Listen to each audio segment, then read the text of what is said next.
নমস্কাৰ, কুমৰিক চুডুং মিচিং ৰাঙামাম গীটাৰ মিচিং মৰামলৈ সকলোকে স্বাগতম জনাইছোঁ। আজি আপোনালোকৰ মাজলৈ মই লৈ আনিছোঁ মিচিংসকলৰ অতিকৈ প্ৰিয় পিটাঙয়িঙৰ ৰেচিপি। আশা কৰিছোঁ ৰেচিপিবিধ চাই সকলোৱে ভাল পাব। পৰম্পৰাগত পিটাঙয়িং বনাবৰ বাবে আমাক লোকেল কুকুৰাৰ প্ৰয়োজন হয়, লগতে পিঠাগুড়ি। পিঠাগুড়িখিনি বৰ বেছি মিহিকৈ খুন্দিব নালাগে।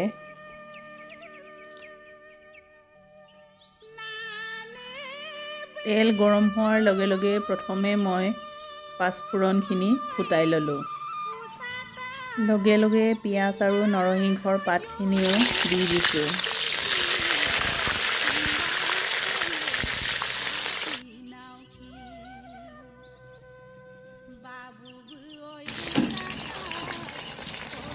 এতিয়া ডাঙৰকৈ কাটি লোৱা মাংসখিনি দি লৈছোঁ। সৰুকৈ কটাখিনি অলপ দেৰিকৈ দিম।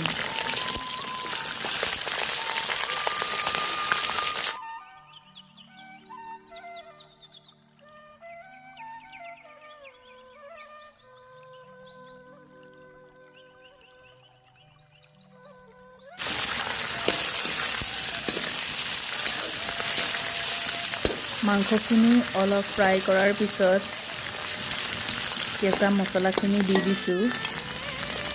কেঁচা মছলাৰ ভিতৰত আছে খুন্দি লোৱা আদা, নহৰু আৰু জলকীয়া।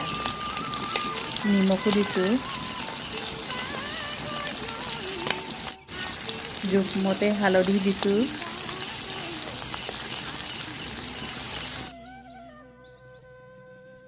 জিৰা পাউডাৰ এচামুচ, ধনিয়া পাউডাৰ,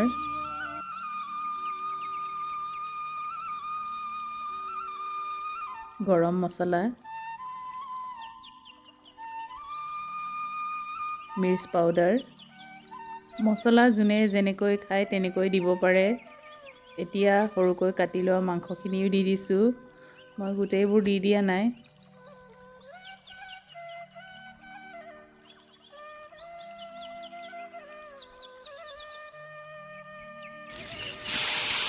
মাংসখিনি ভালদৰে ফ্ৰাই হোৱাৰ পিছত এতিয়া পানী দি দিছোঁ।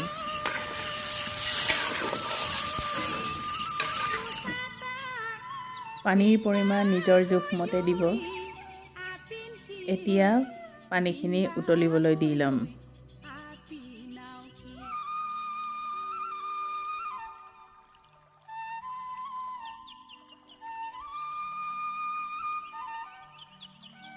পানীখিনি উতল অহালৈকে কুকুৰাৰ ভিতৰ অংশত থকা আমঠু, লিভাৰ, পেটুখিনি নেফাফু পাতৰ সৈতে নিমখ, হালধি, খুন্দি লোৱা আদা, জলকীয়া আৰু নহৰুৰ সৈতে ভালদৰে সানি মিহলি কৰি পাতত দিম।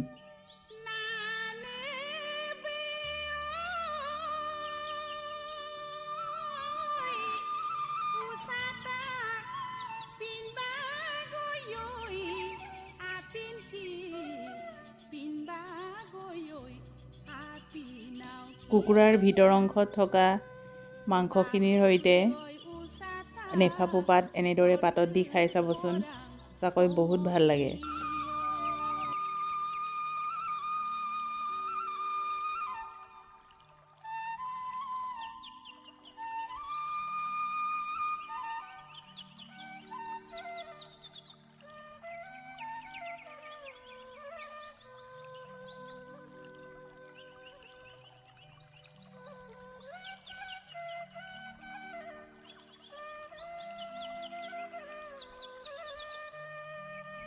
পানীখিনিও উতলিবলৈ ধৰিছে আৰু উতল অহাৰ লগে লগে মই এই সময়খিনিতে জালুকৰ গুড়িও দি দিছোঁ।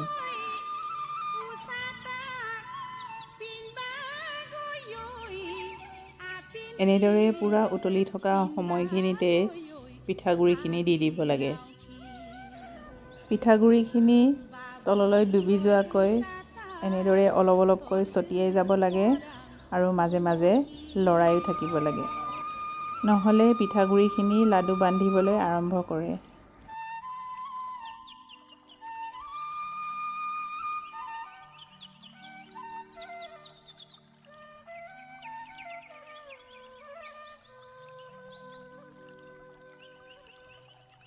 পানীৰ পৰিমাণ চাই লৈহে পিঠাগুড়িখিনি দিব লাগে। পিঠাগুড়িখিনি সিজিবৰ বাবে আৰু অলপ ফুলি উঠিবৰ বাবে কিছু পৰিমাণৰ পানীৰ প্ৰয়োজন হয়।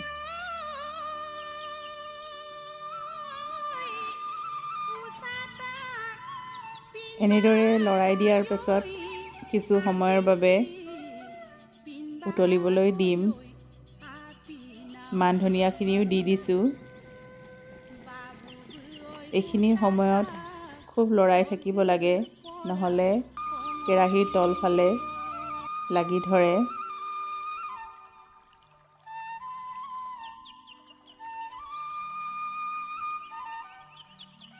এনেদৰে বুৰবুৰণি উঠালৈকে উতলিব দিব লাগে আৰু এইখিনি সময়তে জ্বলা আৰু নিমখৰ পৰিমাণো চাই ল'ব পাৰে।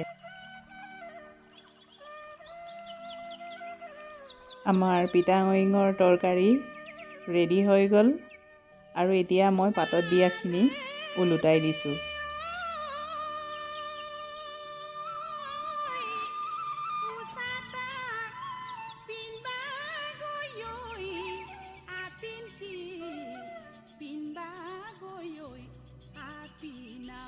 পাতত দিয়াখিনি কিছু সময়ৰ বাবে ৰাখি উলিয়াই ল'ম।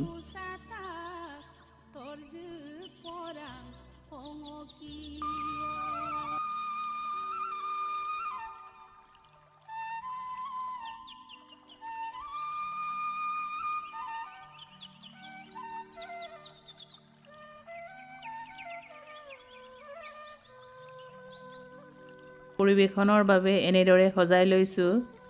আমাৰ মিচিং সমাজত সকামত এনেদৰে সজাই লয়, গৃহস্থক দিয়ে।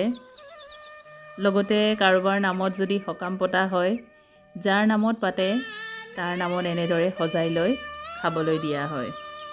ডাঙৰ ডাঙৰকৈ এনেদৰে সজাই দিয়াটোক জচাক বুলি কয়। আলহী মিতিৰ কুটুম আহিলেও এনেদৰে ডাঙৰ ডাঙৰকৈ বনাই খুৱাই।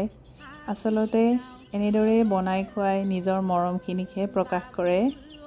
খোৱাটোনো কিনো ডাঙৰ কথা, কিন্তু নিজে দি সন্তুষ্ট পায়। পিঠাঙৰিঙৰ ৰেচিপিবিধ কেনে পালে জনাবলৈ নাপাহৰিব। যদিহে ভাল পালে তেন্তে প্লিজ লাইক, শ্বেয়াৰ, কমেণ্ট আৰু ছাবস্ক্ৰাইব কৰি দিব। আজিলৈ ধন্যবাদ।